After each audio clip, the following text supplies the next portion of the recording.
PoK में जो आंदोलन शुरू हुआ था वह मूल रूप से महंगाई और रोजमर्रा की जिंदगी से जुड़ी परेशानियों के खिलाफ था। लेकिन समय के साथ यह आंदोलन इतना तेज हो गया कि अब ये सीधे तौर पर सरकार विरोधी जन आक्रोश का रूप ले चुका है, जहां लोग रोटी, बिजली, पानी, बुनियादी सुविधाओं की लगातार बढ़ती कीमतों से परेशान होकर सड़कों पर उतर आए हैं। और उनका कहना है कि अब हालात इतने बिगड़ चुके हैं कि उनके पास विरोध के अलावा कोई रास्ता नहीं बचा है। जबकि दूसरी तरफ ये भी आरोप लग रहे हैं कि प्रशासन उनकी समस्याओं को सुनने के बजाय उन्हें दबाने की कोशिश कर रहा है, जिससे गुस्सा और ज्यादा बढ़ रहा है।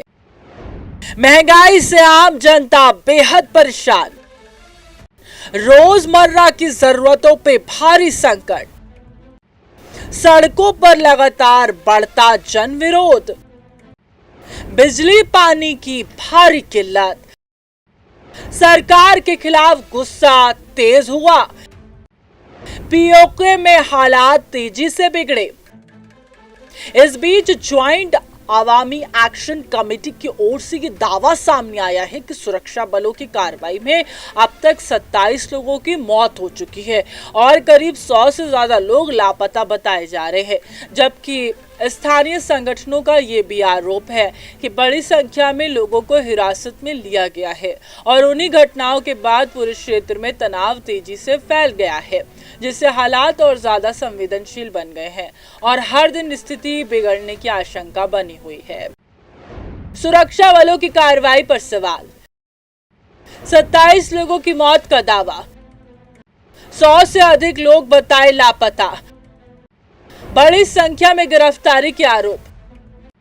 स्थानीय संगठनों ने गंभीर आरोप लगाए, इलाके में तनाव लगातार बढ़ता जा रहा।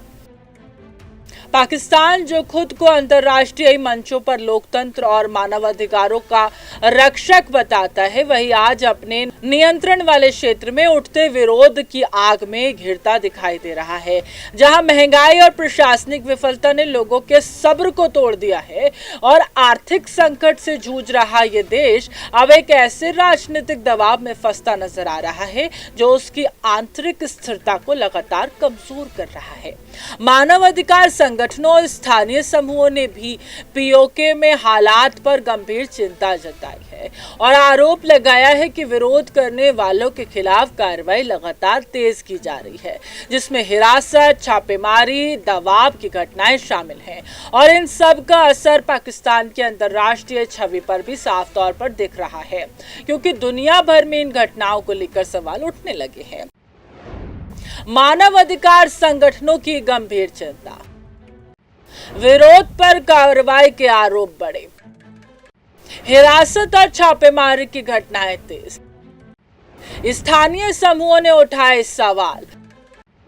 अंतर्राष्ट्रीय मंच पर आंदोलन बढ़ा,